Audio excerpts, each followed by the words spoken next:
Tadam! Rahapodin jakso 320. Ja taas kerran, koska Miikka ja minä istutaan samalla sohvalla, niin se tarkoittaa vain ja ainoastaan yhtä asiaa. Ja se asia totta kai tänään on, että ajankohtaiset aiheet, ja nyt olisi ajankohtainen aihe Finnfund. Ja me ollaan saatu vieraaksi tänne Finnfundin toimitusjohtaja Jaakko Kangasniemi. Tervetuloa. Kiitos. Vähän puhuttiin tässä, että tämmöiset podcastit ehkä jo se luontevin formaatti tai missä usein esiinnytte, mutta tällä kertaa pääsette tähän ja vähän joskus aikaisemmin Rahapodiakin tutustunut aikaisemmin, että tämä formaatti on sinänsä tuttu. Joo, ei täysin tuntematon. Diplomaattinen vastaus, hyvä. Joo. Mutta Finnfund, eli entiseltä nimeltään teollisen yhteistyön rahasto, ehkä jo kaikille tuttu, niin kertoisitko aluksi siitä, että mitä tämmöinen rahasto tekee, missä vaiheessa nimenmuutosta on tullut. Mistä se tulee ja minne se on menossa? Ja ehkä itsestäsikin muutama nosto, jos haluat tehdä sen. Joo. Itse asiassa nimeä ei ole vaihdettu. Nimi on ollut koko ajan ja on edelleen virallisesti teollisen yhteistyön rahasto, mutta kansainvälisissä yhteyksissä ensin ja ja viime aikoina niin kuin, lisääntyvästi myöskin kotimaassa on käytetty tätä Finnfund nimeä, mutta se on oikeastaan brändi, ei virallinen nimi. Okay. No niin.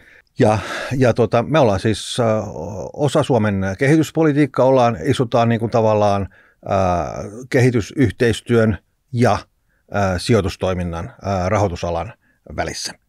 Keitä muita siellä on siinä samassa porukassa? No, siinä ei Suomessa ole oikeastaan muita, mutta hyvin lähelle nyt tulee koko tämä Impact Investment porukka ja ilmastorahasto ja näin edelleen, mutta niiden fokus on niin kuin täällä. Meidän fokus on näissä maissa, joita perinteisesti on sanottu kehitysmaiksi, ja niistä nimenomaan sitten sieltä köyhemmästä päästä, eli puolet sitä kaikesta, mitä tehdään, niin on Afrikassa, ja toinen puoli sitten Aasiassa ja pikkusen latinalaisessa Amerikassa. Anna muutama esimerkki tämmöisistä maista, missä te touhuutte tällä hetkellä. No, meidän tärkein kohdemaa on Kenia, jossa me ollaan rahoitettu, aikaisemmin 10 vuotta sitten meidän suurin yksittäinen sijoitus oli lääketehdas, joka oli Keniassa, joka nyt edelleen, me olemme irtautuneet siitä, mutta se on edelleen koko Itä-Afrikan suurin ja laadukkain lääketehdas. Taitaa edelleen olla ainoa, jolla on WHO:n laatusertifikaatti sillä alueella ja tuottaa siis mitä siinä vaiheessa, kun me irtauduttiin, niin 2 miljardia pilleriä vuodessa ja tänä päivänä vielä enemmän. Nyt siitä on irtauduttu, mutta nytkin meidän suurin hanke on Keniassa. Se on tuulipuisto, Afrikan suurin tuulipuisto, 365 myllyä, verraten pieniä myllyjä, eli yhteinen teho 300 megawattia, on Kenian energiajärjestelmälle jotakuinkin samaa luokkaa, ellei vähän tärkeämpi kuin Olkiluoto 3 Suomessa. Joo, hyvä. Antaa mittakaavaa, joo. Siinä vaiheessa, kun sitä lähdettiin tekemään, niin Keniassa oli kova sähköpula. Ajoittain sähköt pantiin kiinnikin tai oli katkoja. Ja kovaa vauhtia olivat kiinalaiset tekemässä hiilivoimalaa rannikolle semmoiseen maailmanperintökohteeseen arvokkaiseen paikkaan Lamon kaupunkiin. Onko nämä vispelit nyt sitten siellä rannikolla vai Nämä myllyt ovat niin kuin Turkanajärven itäpuolella. Okei, just. Ja kun tämä investointi on tehty, niin se hiilivoimala, sitä ei koskaan rakennettu, se peruutettiin. Ja muutenkin Keniassa ylipäätään uusiutuvan energian osuus on sitten lisääntynyt kovasti. Me ollaan siellä muutenkin uusiutuvan energian sektori. Mitä muita maita oli sitten? Oli Etelä-Amerikka ja sitten se kauko-itä? No ei oikeastaan kauko-itä, vaan no siis semmoisia maita kuin Intia, Vietnam, Kambodža ja Nepaliin nyt tehtiin juuri sijoituspäätös. Afrikassa muita maita on ollut Etiopiaa, on Ugandaa, Ruandaa, Sambiaa, Ghanaa, Sierra Leonea, hyvin erilaisia maita. Ja siis sieltä noin puolet meidän hankkeista on näissä matalatuloisissa tai vähiten kehittyneissä maissa. Eli köyhimmissä maissa sitten. Hyvin köyhissä maissa.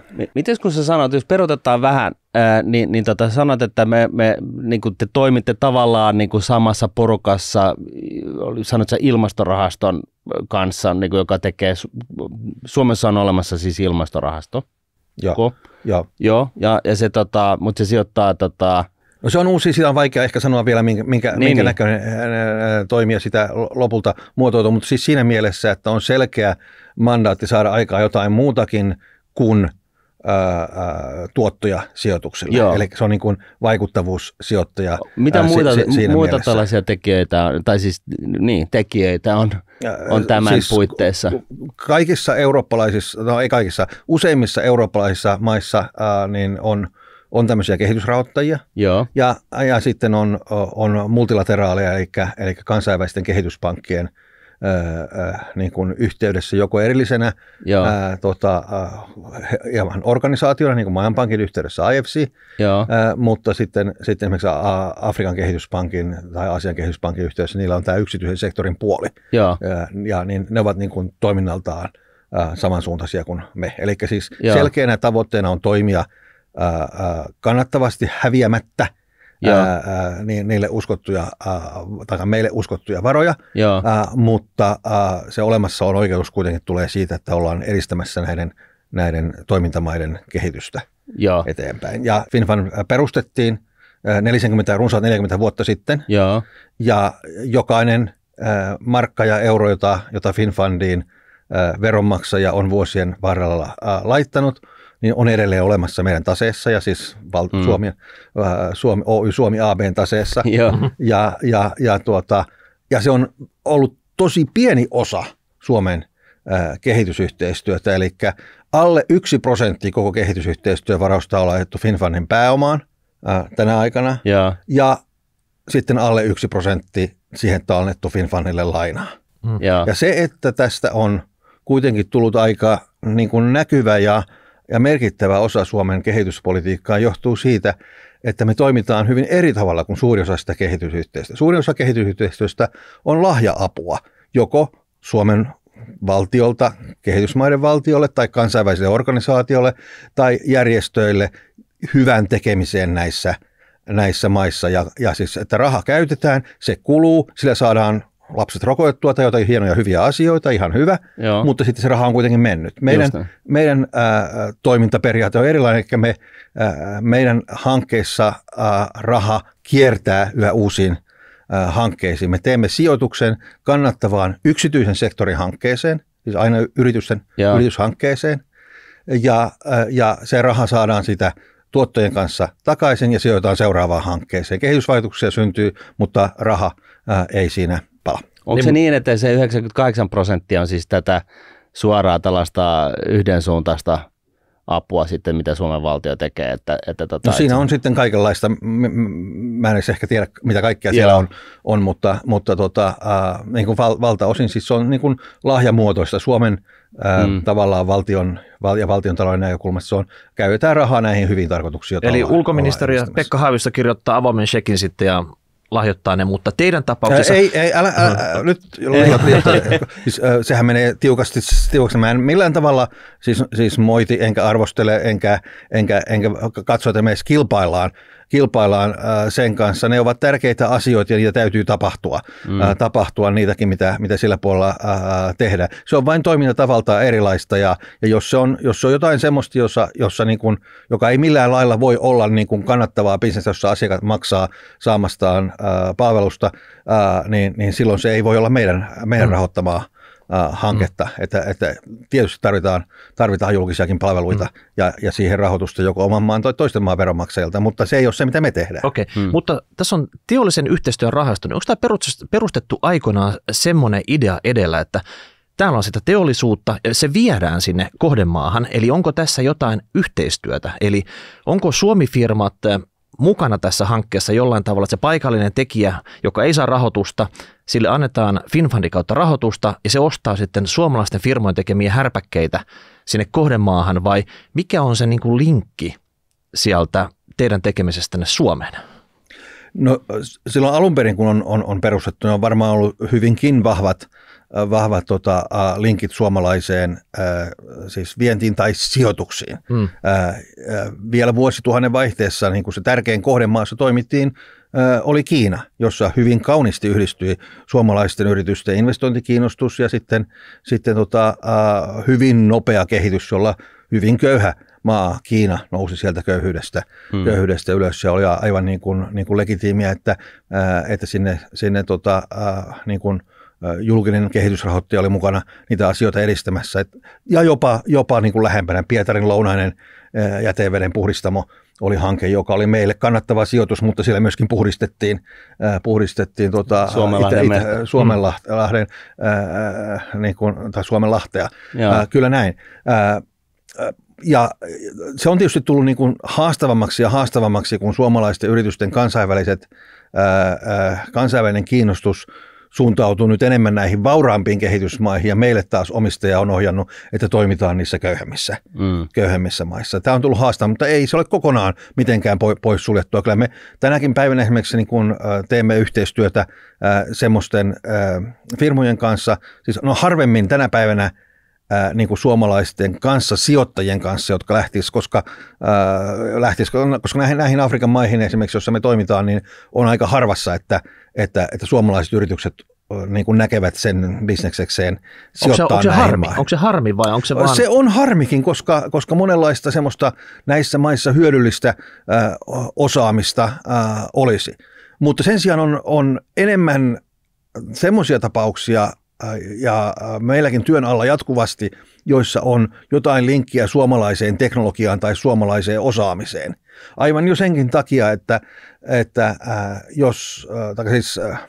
näissä maissa tietysti usein tarvitaan jotain ulkomailta tuotavaa, ja meille on niin kuin luontevampaa ja ehkä niin kuin halvempaakin toimia ja ymmärtää suomalaisia teknologiatoimittajia, että kyllä meille se, että me ollaan täällä Nokia-maassa, ja jossa on paljon myöskin kaikenlaisia telealan konsultteja sun muuta vastaavaa voidaan käyttää, auttaa meitä ymmärtämään, mitä tapahtuu digitalisaatiossa, mitä tapahtuu telepalveluiden tuomisessa maaseudulle, ja niissä hankkeissa sitten tyypillisesti on suomalaisia toimijoita ja ennen kaikkea Nokia, ja samoin yhteys Wärtsilään on vuosien varrella ollut merkittävä. Nyt just irtauduttiin joku aika sitten aika isosta hankkeesta, joka perustui Wärtsilän teknologiatoimitukseen. Ja nyt tulee sitten ihan pienempiä yrityksiä, sitten joku Claned, jolla on tämmöistä oppimiseen ja etäoppimiseen auttavaa softaa. Ja se taas yhdessä meidän hankeyhtiössä auttoi niitä, niin kuin, auttoi opetustoimintaa yliopistotasolla ja tämmöisessä niin kuin ammatillisessa koulutuksessa jatkumaan pandemian aikanakin, kun muuten laitettiin paikkoja kiinni. Aivan upea juttu siis niin kuin sekä kehitysvaikutuksiltaan että se business pyöri paremmin sen suomalaisen ratkaisun avulla. Mutta pikkusen kuitenkin vaan aistimassa tässä, että olette vähän niin kuin irtautumassa siitä, että nämä Suomi-firmoilla ei ole niin suurta roolia tässä teidän portfoliossa tällä hetkellä. Mä en sanoisi, että me ollaan irtautumassa. Siis se jonkinlainen irtautuminenhan sillä tavalla on tapahtunut, että kun ne keskittymiskohteet on erilaisia. Että FinFundista aikoinaan tehty ensimmäinen evaluaatio sanoo, että development oli nimeltään kai, että development through joint ventures. Silloin nähtiin se, että se miten kehitys tapahtuu on se, että rikkaasta maasta menee firma, joka perustaa yhteisyrityksen paikallisen yrityksen kanssa, joka se ehkä usein sanomatta, että paikallisten viranomaisten osoittaman yhtiön kanssa. Kiinassa varmaan näin juuri. Kiinassa oli varmaan näin että se oli semmoisia avioliittoja, jossa niin kuin se aviopuoliso oli kyllä niin kuin viranomaisten puolelta määrätty ja ajateltiin, että näin se kehitys kehittyy ja sehän niin kuin ihan siis niin kuin tieteellisen tosiasiana ei oikein pidä paikkansa. Aika paljon se kehittyy sillä tavalla, että mennään niin kuin ulkomaalaisen ja osaavamman firman palvelukseen töihin ja jossain vaiheessa todetaan, että me osataan tämä homma itse ja me heitetään noi kalliit heput pihalle ja tehdään itse. Jos katsotaan Suomen historiasta, löytyy monta tämmöistä keissiä, mutta että silloin jo, kun tavallaan meidän toimintaa on suunnattu köyhempiin maihin, niin tämän tyyppinen yhteistyö suomalaisten yritysten kanssa, jossa se on kanssasijoittamista ja suomalaisen yrityksen omaa bisnestä lähteä sinne, niin sitä on tosiaan tänä päivänä niin kuin aika harvoin. Mutta sen sijaan sitä, että jossa on niin kuin ratkaisuja, teknologiaa, niin niitä mä uskon, että tulee olemaan hamaan tulevaisuuteen asti, koska kyllä Suomessa on monenlaista sellaista osaamista, jota noissa maissa tarvitaan. Meidän missio ei ole olla viennin edistäjä. Me ei olla, siis se on Business Finland ja se on Finnvera, Business Finland luomassa näitä yhteyksiä ja auttamassa kauppaa ja Finnvera sitten viennin rahoittajana. Me ei voida olla viennin rahoittaja, sen itse asiassa siitä koskee omat kansainväliset säätelmänsä. Finnvera on sellainen ja siihen taas kuuluu omat monet rajoitukset, mutta me ei tehdä niin kuin asioita sen takia, että me saataisiin vietyä suomalaisia niin kuin hilavitkuttimia maailmalle, mutta silloin kun se palvelee sitä, että se mitä ollaan tekemässä toimii paremmin. Siis ajatelkaa, siis suomalaiset ratkaisut usein siis harvoin ne on niitä halvimpia heti alkuunsa, mutta ne on usein kestävämpiä, niiden työturvallisuusasiat on usein paremmin hoidettu, niiden energiankulutus on usein vähäisempää, ne pitkässä juoksussa voivat toimia paremmin. Ja siinä ei ole mitään hävettävää niin kuin tämän meidän kehitysmissio ja kehitysvaikutuksen ja kannattavuuden tavoittelun kanssa, jos käytetään suomalaista teknologiaratkaisuja silloin, kun se paremmin palvelee sitä, mitä ollaan tekemässä. Miten sitten, siis Finnfundilla on noin 800 miljoonaa euroa niin kuin varallisuutta tässä sijoitustoiminnassa kiinni. Siinä on jo silloin mukana siis se, mitä on lainattu markkinoilta. Joo. Ja 90 tekijää ja näin. Ja 50 maata ja 250 miljoonaa sijoitatte vuosittain. Niin miten, siis taas hehtaarilukemaltaan, että siinä ilmeisesti rahaa myöskin palautuu koko ajan jatkuvasti. Kyllä. Ja valtaosa sijoituksista itse asiassa tehdään sen palautuvan, vanhoista hankkeista palautuvan rahoituksen turvin. Voittorahojen kanssa sitten pistätte ne uudestaan poikimaan? No se osa on voittoa, iso osa on pääoman palautumista hankkeista. Eli se mun kysymys oli oikeastaan se, että millä eri tavoilla teette näitä sijoituksia? Onko ne tällaisia niin kuin joint ventureita, onko ne jotain klubidiilejä, onko ne niin kuin missä monta rahoittajaa menee ja rahoittaa jotain yhtä juttua, onko se private equityä vai mitkä on nämä teidän niin kuin sijoittamismuodot? Se vaihtelee kovasti. Jos mä sanon sen mikä on suurin, lähdetään siitä, että niinku 3 suurinta. No siis lainoja yhdessä muiden kehitysrahoittajien kanssa tyypillisesti niin kuin aika isoihin hankkeisiin. Voi olla infrastruktuuria, voi olla, sanotaan vaikka telekom-hanke tai se on usein lainaa, te annatte lainaa. Sitä on niin kuin taseessa ehkä eniten, mutta sitten se, missä me otetaan eniten riskiä, joka meillä työllistää paljon niin on oman pääoman ehtoiset sijoitukset. Mitä se tarkoittaa? Siis, että ollaan osakkeenomistajia. Eli tuosta Afrikan suurimmasta tuulipuistosta me ollaan osakkeenomistajia, me omistetaan sitä 12,5%. Juuri näin. Ja se on tietysti, kun siihen vielä on, että iso osa sen hankkeen rahoituksesta oli lainaa ja osakepääomaa vain alle puolet, niin sehän tarkoittaa, että me ollaan niin kuin muutaman prosentin osuudella sitä kokonaisuudesta. Voisi kysyä, tarvitaanko meitä. Mutta tästä mulla on hyvin elävä muistikuva silloin, kun me valmistauduttiin viemään meidän johtokuntaan tai hallitukseen sitä päätöstä, niin silloin yksi toinen sijoituspäätöksen tehnyt taho soitti meille ja sanoi, että jos te lähdette tästä pois tai ette tule tähän mukaan, niin sitten meidänkään sijoituspäätös ei ole voimassa. Että meidän sijoituspäätös on ehdollinen. Te olette tehneet tämmöistä aikaisemmin. Te olette rahoittaneet toista hanketta, joka vaikkakin paljon pienempi kuin tämä, niin oli silloin Afrikan suurin. Siinä oli samat lainottajat, siinä oli samaa teknologiaa. Jos te kaiken sen jälkeen päätätte olla tulematta tähän, niin tässä on jotain vikaa ja me ei lähdetä tähän.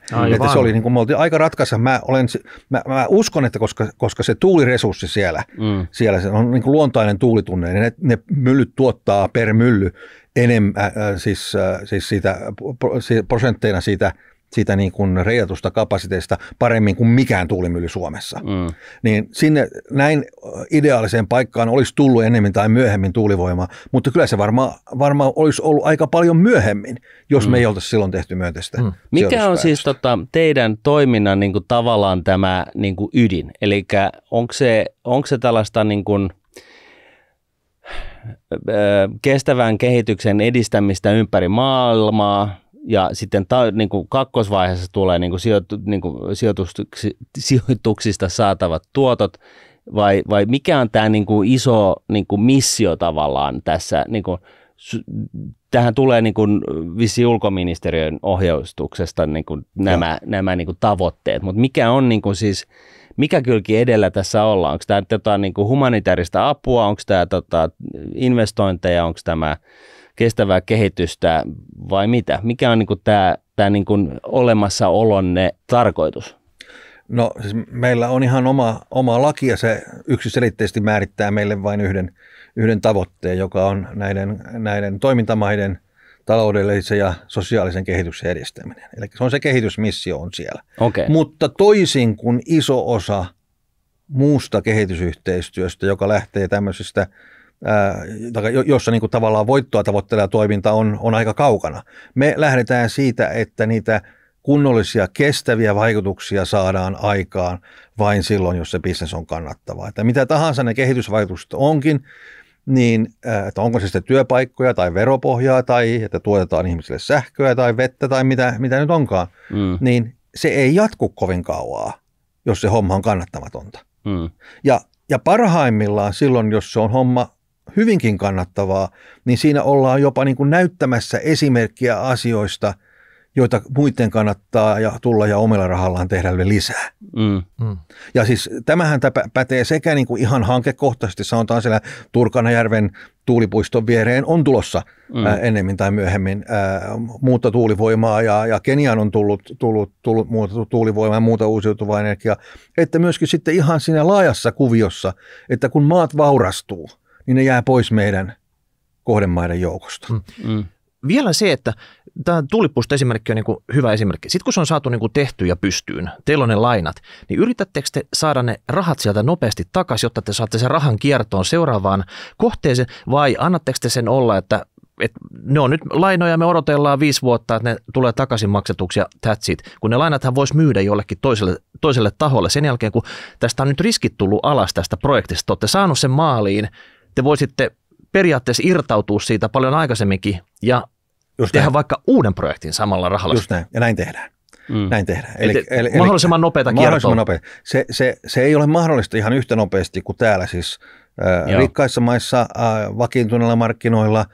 Esimerkiksi riski siitä, että maksaako sähkön ostaja sitä sähköstä tai tuleeko jotakin regulatorisia muutoksia tai siis säätelyyn tai johonkin tämmöiseen, niin ne on tietysti niin kuin jossain Suomessa pienempiä kuin jossain Afrikassa. Eikä täällä niin kuin tyypillistä on se, että yksi taho on, joka rakentaa tai rakennuttaa ja sitten kun se toimii, niin aika nopeasti sitten se siirtyy yleensä sitten jonkun pitkäaikaisen esimerkiksi eläkesijoittajan sijoitukseksi. Okay. Näin tapahtuu periaatteessa siellä Afrikassakin, tähän tähdätään, mutta se kestää pikkusen kauemman, koska niitä epävarmuuksia siinä toimintaympäristössä on enemmän. Mutta esimerkiksi Turkanan tuulipuistosta, niin kyllä minä uskon, että tämän vuoden aikana sieltä lähdetään.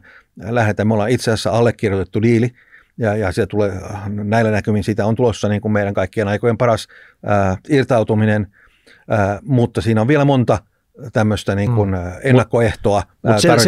Selkeä polku on olemassa tästä.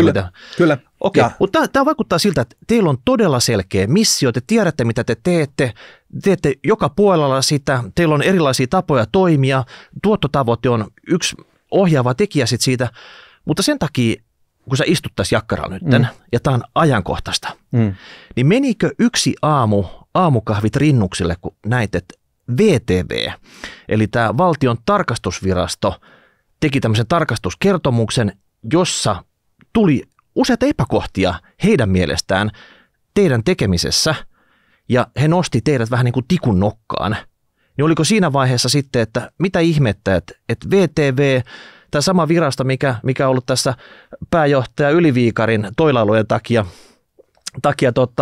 tapetilla, niin onko nyt nämä saanut oman mojonsa jossain vaiheessa takaisin ja nyt on niin kuin verikoirina teidän kimpussa, että pitää osoittaa siinä, että me ollaan olemassa, että nyt me ollaan niin kuin löydetty joku taho, joka tästä tekee huonosti asioita ja sitten vielä.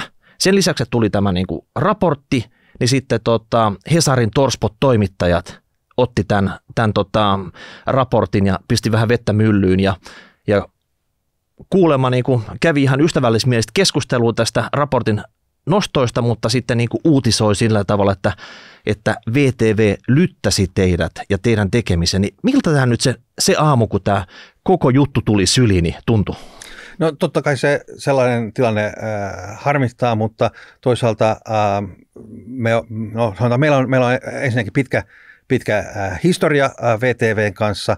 VTV katsoi meitä joskus toistakymmentä vuotta sitten ja silloin kirjoitti sellaisen arvion, jota me niin kuin me oltiin aivan äimän käkenä silloin, koska se oli niin myönteinen, että me emme kuvitelleet VTVn tapaisen organisaation koskaan sanoa mitään semmoista. Pohjimmiltaan he sanoivat, että näyttää niin hyvältä hommalta, että tähän voisi laittaa lisääkin rahaa. Onko se tarkastaja vaihtunut sitten? On varmaan sekin, mutta en mä usko, että se oli tässä se villakoiran ydin. Villakoiran ydin ja se, minkä he oikeastaan meille sanoi jo sen tarkastuksen aikana, että kun tämä meidän rahoituksesta merkittävä osa nyt viime aikoina, nyt tällä ja edellisellä hallituskaudella on ollut tämmöistä investointimuotoista. Siis kulkee, aluksi puhuttiin kehitysyhteistyön finanssisijoituksista, nyt se virallinen termi taitaa olla, että investointi- ja lainamuotoista kehitysyhteistyötä.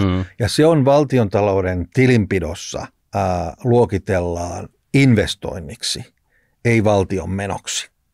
Ja siitä nämä tarkastajat sanoi meille heti sen tarkastuksen aikana, tästä he eivät pidä. Eli mistä he eivät pidä? Mikä on se siitä, että on tämmöisiä niin kuin budjetissa olevia, niin kuin, se on, mainitaan budjettikirjassa, mutta että sitä ei lueta valtion menoksi. Niin. Vaan se luetaan investoinniksi. Että he niin kuin lähtökohtaisesti niin kuin eivät tämän tyyppisistä ratkaisuista pidä. Ja miksi eivät pidä siitä? No sitä ehkä täytyisi kysyä heiltä. Onko se sen, että investointiin liittyy riskiä ja tämä on ehkä riskipitoinen juttu, kun te operoitte siellä todella kaukana Suomesta ja teillä on dokumentaatiota Sambiaksi, mikä ei sitten niin kuin taivu VTVn tarkastajalle, että ei tiedä niin kuin, mistä siellä kyseisessä projektissa on kyse. Oli myös niin, että silloin edellisellä kerralla heillä oli mahdollisuus käydä katsomassa näitä hankkeita ja nähdä että silloin lääketehdas, nyt tuulimyllyt ovat oikeasti siellä ja tuottavat sähköä. Ja tällä kertaa heillä tosiaan ei ollut sitä mahdollisuutta ja se ehkä jäi niin kuin enemmän epävarmuuksia. Toki on myöskin se, että meillä on ollut nyt vaikeita vuosia, on ollut pandemia. Meidän sijoituksista iso osa on tämmöisiä oman pääoman ehtoisia, joissa niin kuin lyhyellä aikavälillä ei tule yhtään mitään tuottoa. Se vain on siellä istuu taseessa ja sikäli kun sen perään joudutaan katsomaan, niin siihen liittyy vähän kustannuksiakin ja sitten tuotot tulee vasta hyvin pitkässä juoksussa. Nyt jos katsotaan niitä kahta verraten isoa irtautumista, josta me olemme nyt allekirjoittaneet sopimukset aivan viime kuukausien aikana, niin toinen niistä oli sijoitus tehty 10 vuotta sitten, toinen vielä pidempi aika sitten. Ne on hyvin pitkäaikaisia ja näinä vuosina, kun siellä on ollut pandemia ja sitten muuta turbulenssia, niin nämä irtautumismarkkina tavallaan ei ole toiminut. Ei meidän suorissa sijoituksissa, eikä niissäkään, joita on tehty epäsuorasti. Finnfundin sanoin, niin valtio-omistaja on asettanut Finnfundille lavean lakisääteisen tavoitteen edistää kehitysmaiden taloudellista ja sosiaalista kehitystä. Tarkastuksessa havaittiin, että Finnfund ei ole täsmentänyt tavoitetta siten, että se kertoisi, millaista kehitystä yhtiö tavoittelee.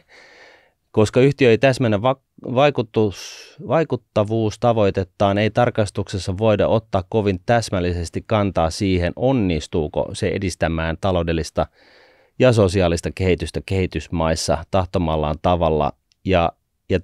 Eli kun mä tuossa aikaisemmin kysyin, että mikä niitä nyt harmittaa, niin tässä nyt on tällainen niin kuin konkreettinen asia, mutta eihän se ole FinFundin kai asia määrittää itselleen, että mitä sen tulisi tehdä. Eikö tämä ulkoministeriön siis tässä on tehtävä ensisijaisesti? Että siis siellä oli kritiikkiä sekä siitä, että mitä niin kuin tässä valtion omistajaohjauksessa meille on asetettu, että miten me olemme itse sitä tehneet. Villakoiran ydin tässäkin on se, että tämä kehitys, jota me tavoittelemme, se on aika moniulotteinen asia. On työtä, toimeentuloa, veropohjaa, jolla voidaan maksaa julkisia palveluita, on vientituloja, on hyviä standardeja. Mutta eikö sinne kohdemaahan näitä on? Joo. Näitä kaikkia sitten, miten niitä yhteismitallistetaan, miten otetaan kaikkia eri asioita huomioon. Me ollaan kehitetty tämmöinen niin kuin portfolio impact index, jolla siis niin kuin erityyppisiltä hankkeilta, sen hankkeen luonteen mukaan katsotaan, että miten se hanke pääsee niihin tavoitteisiin, joita sille on asetettu sillä toimialalla.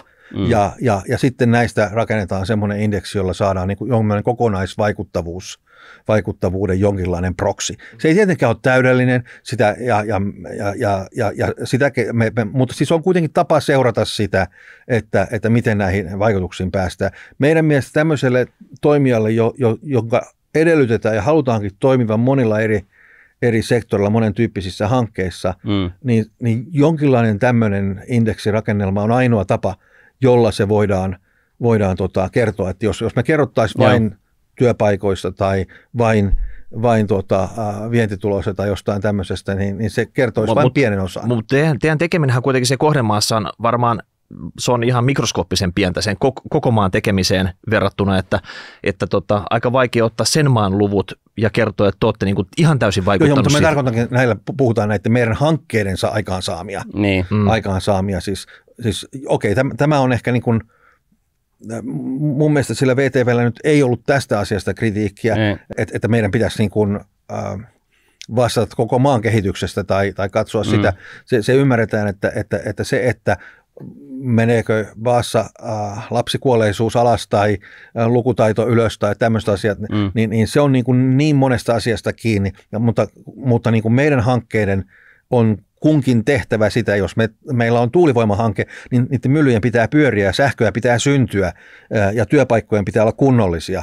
Ja tämmöisiä asioita me katsotaan ja seurataan. Tässä tämän VTVn kritiikin osalta, kun sä sanoit just tuossa aikaisemmin, että he eivät tykkää siitä, että tämä on tällainen niin kuin investorityyppinen toiminta.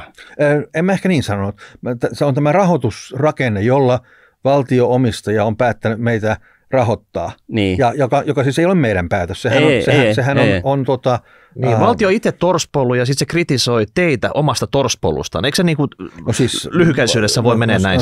Se ei ole nyt yksi valtio, vaan se on siis toisissa Pohjoismaissa kehitysrahoittajien rahoitus on kokonaan oman pääoman kautta. Eli ne on pääomitettuja. Just näin. Ja mehän aloitamme niin kuin joka vuosi, kun tulosta ruvetaan tekemään, niin aloitetaan kuopasta, koska ensin tienataan rahaa siihen, että maksetaan valtion meille myöntämistä lainoista korot. Joo. Ja sitten vasta katsotaan, päästäänkö ja näistä koroista puheen ollen, niin FinFund, VTV kuitenkin toteaa, että FinFundin sijoitustuotot ovat jääneet vaatimattomaksi. Ja mulle jää niin kuin epäselväksi se, että onko tällaista tavoitetta edes olemassa, jos tässä kuitenkin ajetaan, niin kuin tämä olemassaolon oikeutus on jotain muuta kuin sijoitustuotot. Mutta minkälaisista sijoitustuotoista puhutaan? Onko se niin kuin, mä kattelin jostain esityksistä, että tällainen niin kuin sisäinen korkokanta on niin sanottu IRRI, niin on yli 8%. Se pätee osaan hankkeista. Okay. Ja se on brutto. Siis ennen kaikkia kuluja. Joo. Me ollaan pyritty nyt niin kuin erottamaan. Onko se 6,6 tai mitä se oli se toinen luku siinä, niin onko se niin kuin lähempänä sitä nettoa sitten? Ei kyllä siis ensinnäkin meillä, miten me katsotaan tätä on niin, että osaan siitä, mitä me tehdään, niin me yritetään saada yksityistä rahoitusta mukaan. Ja ne on siellä meidän hankejoukossa niitä parempia maita ja vähän vakaampia olosuhteita. Ja niihin, jossa me nähdään, että tätä ei tarvitse tehdä kokonaan niin kuin meidän rahalla ja kokonaan ikään kuin veronmaksajien riskinotolla. Tähän voidaan saada yksityistä rahaa mukaan, ei pelkästään niin, että meillä on siellä niin kuin toisia osapuolia, vaan että mekin voimme saada. Me ollaan saatu mukaan siis OP-ryhmän kanssa pantu pystyyn tämmöinen OP FinFund, Global Impact Fund, joka on mukana joissakin hankkeissa, ja ne on semmoista, jossa niin kuin ollaan vakaammalla pohjalla. Siellä ei mennä Somaliaan sillä rahalla, eikä sillä mennä Sierra Leoneenkaan. Mihin sillä mennään sitten? No, kyllä sillä voidaan mennä esimerkiksi Keniaan.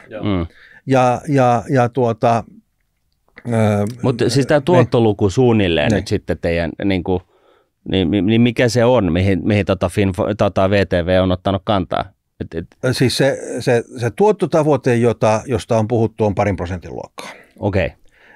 Ja tästä esimerkiksi meillä oli tämmöinen ulkopuolinen evaluaatio, joka siis oli tämän toimialan ymmärtäjä, joka oli juuri aikaisemmin evaluoinut Ruotsissa Swedfundin, ja siellä oikeastaan argumentoi, että tällaista tuottotavoitetta ei tämän tyyppisessä toiminnassa, kunhan rahoja ei hävitä, niin se riittää. No kyllä ne häviää, jos inflaatio on 10, niin kyllä ne sitten katoaa. Mutta meille sanottiin, että miten tähän pitäisi suhtautua. Me sanottiin, että me uskotaan, että me päästään tuohon 2% aivan hyvin. Mutta siis ei vuodesta toiseen, vaan pitkällä aikavälillä. Kuka sen on asettanut? Onko se niin kuin ulkoministeriö Pekka Haavisto vai onko se valtiotalouden omistajaohjaus täällä vai kuka sen tavoitteen teille asettaa? Ulkoministeriö asettaa. Ulkoministeriö. Kyllä. Joo. Miksi kun ulkoministeristä puhutaan, niin se on vähän niin kuin vinkki siitä, että tällaiselle sijoittajataustaiselle tyypille herää kysymys, että miksi me ylipäätänsä tehdään tällaista? Miksi Suomi tekee tämän tyyppistä toimintaa? Miksi mikään länsimaa tekee tällaista niin kuin, toimintaa, eli niin sanotusti käyttää rahoja kehittääkseen muiden maiden tilannetta? No nyt sä puhut ehkä siitä laajemmasta kysymyksestä, että minkä takia on kehitysyhteistyötä ylipäätään. No tavallaan joo. Yes. No, mitkä on nämä tyypilliset niin kuin argumentit tälle tekemiselle? No siis nyt puhutaan syntyjä syviä. Onko semmoinen maailma, jossa toiset ovat rutiköyhiä eivätkä kehity, niin onko se sellainen maailma, jossa me haluamme elää ja jossa on edes turvallista elää. Se on niin kuin meidän intressissä, että niin kuin elinolot ja ihmisten tilanne paranee. Eli suurella sydämellä kuitenkin. Suurella sydämellä, mutta kyllä siinä on siis, eihän siinä ole mitään pahaa myöskään, että katsotaan sitä, että jos niillä ihmisillä siellä on oikein huono olla, niin kyllä se heijastuu tänne aika monella eri tavalla.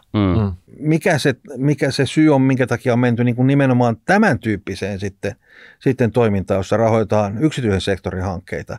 Ja se on, koska tämä on tämän tyyppinen toiminta, jota me tehdään, niin se on nyt niin kuin oikeastaan kautta maailman kasvanut viimeisen 20-30 vuoden aikana aika reippaasti. Että me ei olla suinkaan yksin tässä. Ja sen taustalla on semmoinen, että siinä missä ehkä 70-luvulla, vielä 80-luvulla, ehkä vielä 90-luvullakin, niin kun oli aika paljon uskoa siihen, että kehitys on sitä, että kehitysmaissa tai köyhemmissä maissa valtio tulee ja tekee kaikenlaista. Ja sitten jos niin kuin kumpi valtio, siis paikallinen valtio? Paikallinen valtio ja sitten niin kuin rikkaiden maiden tuella. Niin ja silloin kun puhuttiin tuotannollisista investoinneista, ja monista semmoisistakin, jotka on niin kuin siinä välissä sähkön tuottamisesta, telepalvelujen tuottamisesta, koko rahoitussektorista, jopa maataloudesta ja teollisuudesta, niin todettiin, että ei se nyt ehkä niiden virkamiesten toimesta välttämättä aina niin parhaalla tavalla tullut tehtyä. Tästähän oli jotain juttua just vastikään, että oli tutkittu tätä suomalaista niin kuin kehitysavun tekemistä ja todettu, että rahaa katoaa niin kuin tundroille ja aavikoille ja minne ikinä poliitikoiden taskuihin, korruptioon ja muuta. Siis ja tällaista. en mä sitä tiedä, onko siis joka hommassa on varmaan jonkin verran hävikkiä. Mä en tiedä, onko siellä ollut yhtään sen enempää hävikkiä kuin muualla, mutta... Ilmeisesti oli ollut, puhuttiin isosta ongelmasta. No se helposti silloin, kun se on kaukana, niin sitä ruvetaan kauhistelemaan. Mutta se iso kuva kuitenkin on se, että se tavallaan tähän valtiojohtoiseen tapaan tuottaa taloudessa kaikenlaista, niin siihen petyttiin. Se on tullut tiensä päähän nyt monessa paikassa. Sitten toisaalta sitten siellä, missä vain todettiin, että okei, kehityspolitiikassa keskitytään nyt sitten tekemään sosiaalisektoria ja koulutusta ja rokottamisia ja terveydenhuoltoa ja tämmöisiä niin kuin hyvin selkeästi niin kuin julkisia palveluita ja antaa yksityisen sektorin hoitaa noi teolliset ja taloudelliset investoinnit ja näin. Tuottavat jutut. Niin todettiin, että aika kauan saa odottaa, että jossakin vakaammissa ja vauraammissa maissa alkaa tapahtua vuonna 1 ja 2, mutta sitten jos mennään niin kuin odottamaan, että kuinka monta vuotta Sierra Leoneen sisällissodasta pitää odottaa ennen kuin yksityinen sektori uskaltaa tulla tekemään investointia, aika kauan menee. Siinä on niin kuin hyvin monissa, varsinkin näissä köyhemmissä maissa, niin on aikamoinen sija sellaiselle sijoitustoiminnalle, jossa on niin kuin jollain tavalla julkisesti tuettua tai julkista mukanaoloa, jossa uskalletaan ottaa pitkäaikaista riskiä näistä haastavista maista. No nyt on tulossa 200 uutta innokasta kansanedustajaa parin kuukauden päästä tuonne Graniittikuutioon, niin haluatko sinä kasvattaa FinFundin näitä mahdollisuuksia, mitä ne voi operatiivisesti toimia näissä maissa isosti? Tarvitseeko te lisää rahoitusta FinFundiin? Oletteko te tyytyväinen siihen nykyiseen rahoitukseen vai haluatteko sitten, että hei, tässä kun on leikkauksiakin mahdollisesti kansantalouteen tulos nyt täällä Suomessa, että lyödään tämä nyt kiinni sillä tavalla, että te tarvitse lisärahoitusta, että te pyörii nyt sillä rahoituksella, mikä teillä on tässä taseessa ja koneistossa ja kokeilette tehdä niitä mahdollisimman tuottavasti sitten tässä jatkossa. Mikä on se niin kuin viesti, että mihin nyt pitäisi painaa niin kuin kaasupohjan? Siis vielä sellaisena lisänä, että maailmassa on aika paljon asioita pielessä ja tavallaan niin kuin ihmiskunnan niin kuin kokonaisuudessa niin kuin totta kai kun mietitään, niin onhan se vähän hassua, että meillä on niin kuin, niin paljon ylimääräistä kivaa niin kuin tietyillä alueilla ja sitten niin kuin niin kuin todellista hätää muualla maailmassa. Että jos ajattelee, että itse kukin meistä on vihreä pieni mies jostain ulkoavaruudesta ja katsoo tätä touhua, niin aika vastuuttomaltaan se näyttää. Ja FinFund tavallaan omalta osaltaan niin kuin, on tällaista niin kuin humanitaarista suuren sydämen niin kuin tekemistä siinä mielessä, että yritetään auttaa ihmisille edes se vesi sinne niin, että ei ole kaikennäköisiä ongelmia niin kuin siitä seuraavia, mutta sitten jatkokehityksinä just tällaisiin kriisimaihin, niin edesautetaan sitä, että sinne saadaan näitä investointeja ylipäätään, että saadaan liikkeelle, että saadaan myöskin yksityistä rahaa sinne mahdollisimman nopeasti, niin että se yhteiskunta lähtee liikenteeseen ja näin.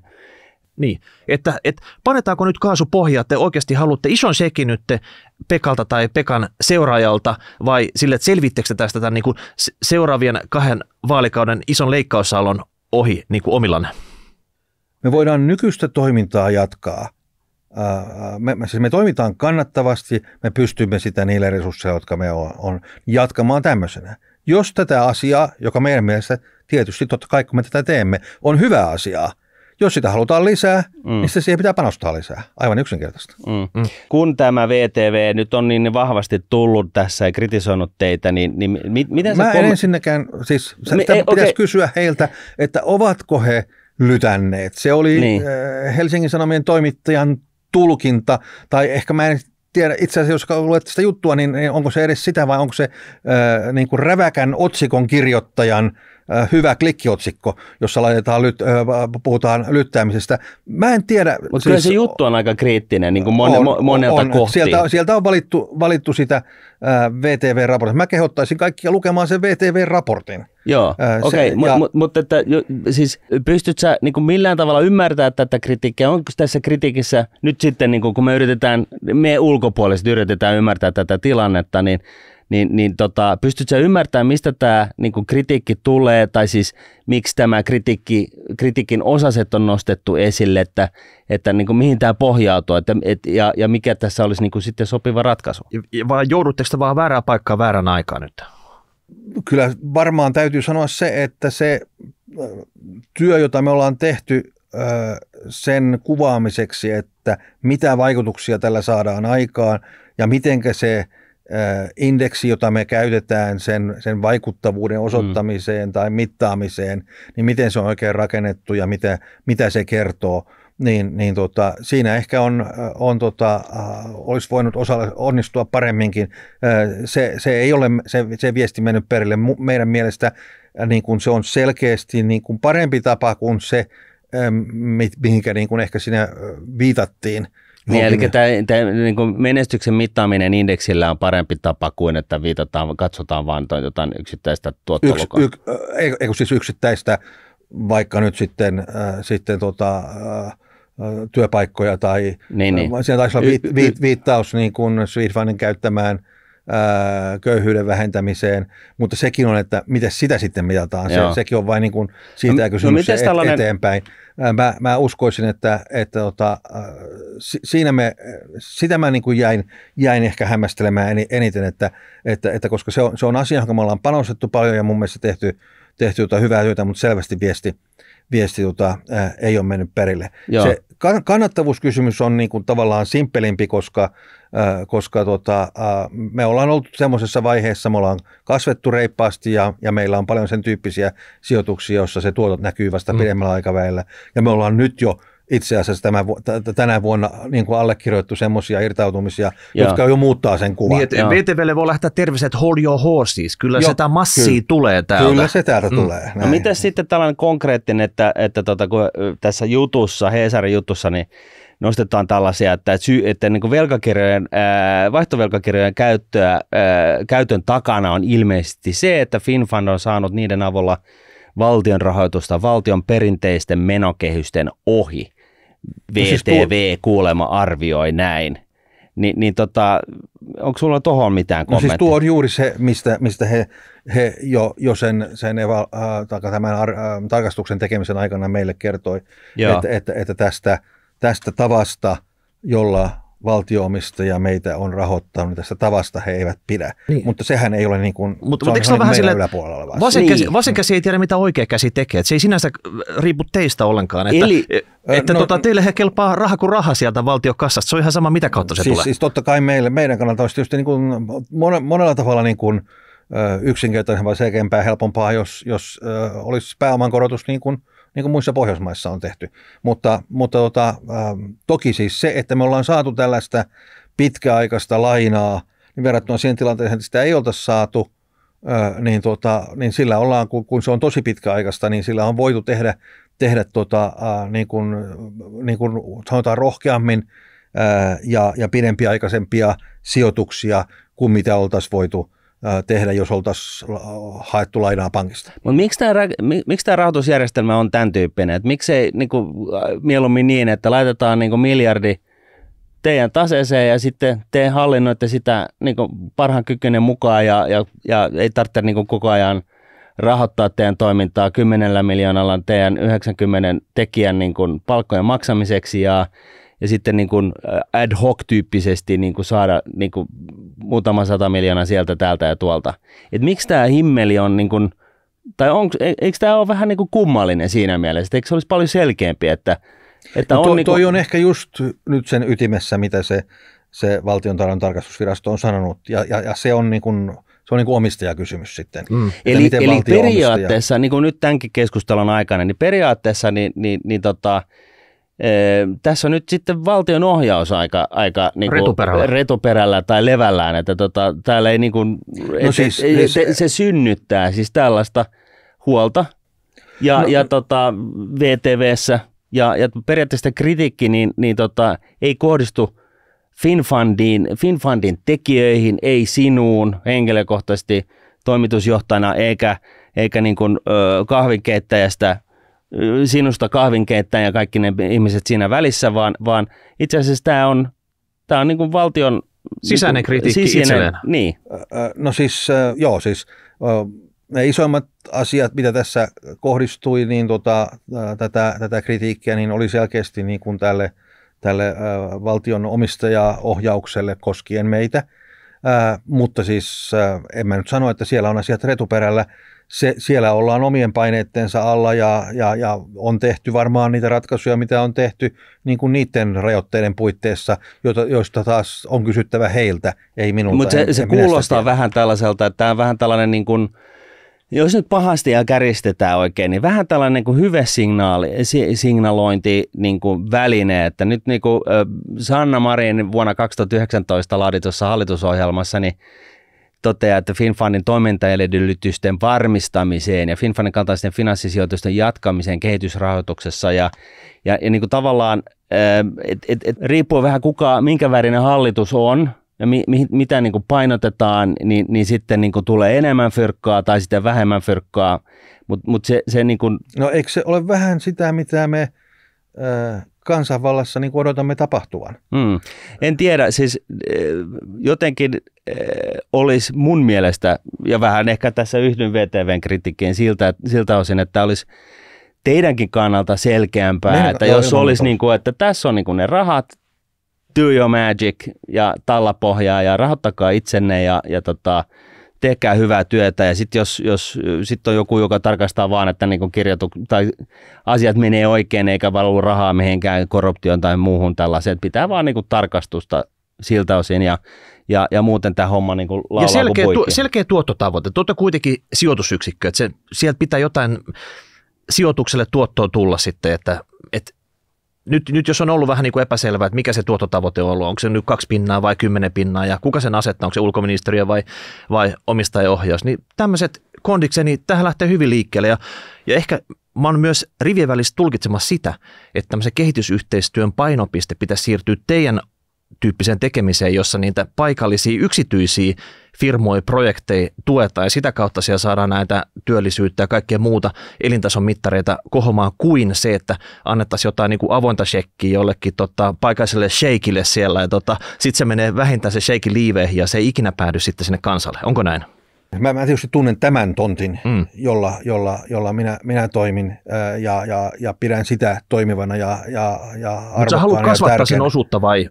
Mä uskon, että sillä sektorilla, tai siis FinFundin toiminnassa me pystymme käyttämään ja saamaan hyviä kehitysvaikutuksia aikaan, sijoittamaan rahaa hankkeisiin, jossa se ei kulu, vaan kiertää uusiin hankkeisiin. Ja parempaa vaikuttavuutta kuin tämmöisessä suorassa avustustyyppisessä toiminnassa. No se on taas vertailukohta ja ilman muuta. Uskotko siihen? Muuta siis on asioita, joissa tarvitaan, jota ei voi tehdä tätä kautta, mitä me tehdään. Mutta nyt on painopiste, että niinku, tehdäänkö vähän tätä ja paljon tätä vai paljon tätä ja vähän tätä, että mihin suuntaan? Haluatteko nyt oikeasti isommin olla mukana tässä hommassa? Se, joka Härille ajaa, se Häristä puhuu ja niihin uskoo. Eli totta kai minä uskon tämän tyyppiseen toimintaan. Sen takia mä olen ollut itse asiassa siellä toisellakin puolella ja mä olen millä puolella? Siis mä olen ollut ulkoministeriössä talous- ja neuvonantajana ja sitten mä olin sitä ennen Maailmanpankissa, mutta siellä nimenomaan tekemisissä tämmöisen niin kuin julkisesti rahoitetun ja julkisesti organisoidun maataloustutkimuksen kanssa. Eli näin niin kuin yhtä osaa Afrikan maiden valtionhallinnosta ja sitä sen toimintaa ja silloin kun se on lähinnä tai hyvin suuressa osin niin kuin kehitysavun antajien rahoittamaa. Ja sanotaan, että siihen liittyy haasteita. Joo, tällä diplomaattinen vastaus. Onko vielä lopuksi, haluatko sanoa VTVlle, että hei, keskittykää te nyt vaan siihen omaa kotipesänä. Siellä on varmasti paljon niin kuin tutkittavaa ja kaikkea muuta. Ja Hesarikin, että oikeasti nyt niin kuin tämmöisiä provokatiivisia sanamuotoja ja tämmöisiä, älkää käyttäkö näitä, että antakaa meille nyt niin kuin rauha, eikö niin? No oikeastaan mä sanoisin, että eri toimijat tekee työnsä ja joka päivä yritetään tehdä paremmin. No, mutta tähän loppuun nyt sitten niin kysymys, että onko sulla jotain niin kuin terveisiä laittaa jollekin taholle, VTVlle tai ulkoministeriöön? Tai Hesarille. Vai onko asiat nyt niin kuin teidän osalta niin kuin hyvin? Tarvitseeko te lisää työntekijöitä, vähemmän työntekijöitä, lisää rahaa siihen tekemiseen ja pyörittämiseen vai onko kaikki niin kuin vai työrauhaa? Vai työrauhaa? No työrauhaa ehkä me tehdään niillä resursseilla, jotka valtio-omistaja meille osoittaa, niin me tehdään niin hyvää työtä, kun pystytään. Ja kansainvälisessä vertailussa me ollaan mun ymmärtääkseni pärjätty oikein hyvin, saatu tosi isoja vaikutuksia köyhien ihmisten elämään monissa eri maissa ilman, että pennin hyrrää Suomen veronmaksajan rahoja on maailmalla hävitty. Näin. Olisiko tämä sitten tältä osin paketissa? Jos teille kuulijoille heräsi jotain kysymyksiä, niin laittakaa meille palautetta. rahapodi@nordnet.fi. Mikä se oli se toinen? #rahapodi, kommentoikaa tubeen. Näinhän se meni. Kiitoksia vierailusta, Jaakko Kangasniemi. Kiitos. Ensi viikolla taas sitten uudet aiheet. Moi moi. Moi.